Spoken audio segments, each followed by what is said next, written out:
And now to the healthcare threat you may not even be aware of. Thieves who steal your identity to leech off your health insurance.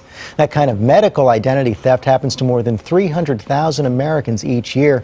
Bianna Gulatriga has been investigating, and Bianna, that is a stunning number, and it's growing. It is a stunning number. It is growing, and we're thinking that it's difficult to deal with stolen credit cards. Imagine this, and here's why it is growing. A combination of tough economic times where Americans are finding it harder and harder to pay their medical bills, combined with an alarming trend of bolder and more sophisticated identity thieves outplaying the system, has medical insurance fraud a top priority for government and private healthcare officials. Panic, like absolute panic. Andrea Sachs vividly remembers the terrifying phone call from Child Protection Services in April of 2006. They stated that I was under investigation because the baby I just had tested positive for methamphetamine. No doubt she was a mother, but she hadn't given birth in over 2 years. Turns out the Salt Lake City mother of 4 was a victim of medical identity theft. An alleged drug abuser who was pregnant at the time stole Andrea's driver's license, obtained her medical records, and took on her identity, delivering the baby under Andrea's name. I said I had not recently had a baby, that my youngest were 2 years old.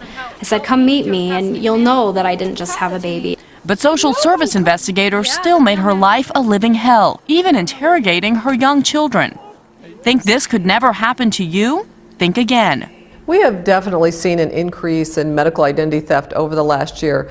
In 2009, more than 300,000 Americans were victims of medical identity theft, according to the Federal Trade Commission.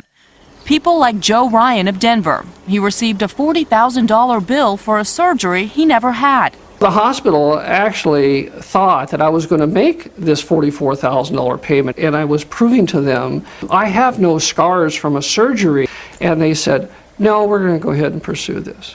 And I was in disbelief. I said, are you kidding me? And authorities say that medical identity theft is more organized and sophisticated than ever. We have certainly heard reports of receptionists specifically being sent in by some of these identity theft rings to do nothing more than steal identities. Joe says the hospital absorbed the loss, but his credit was ruined. Meanwhile, police arrested and charged the woman who stole Andrea's identity. But Andrea says her life has never been the same and worries that it could happen again any time. The hospital didn't want to help me. The police didn't want to help me. You know, you're really on your own with this.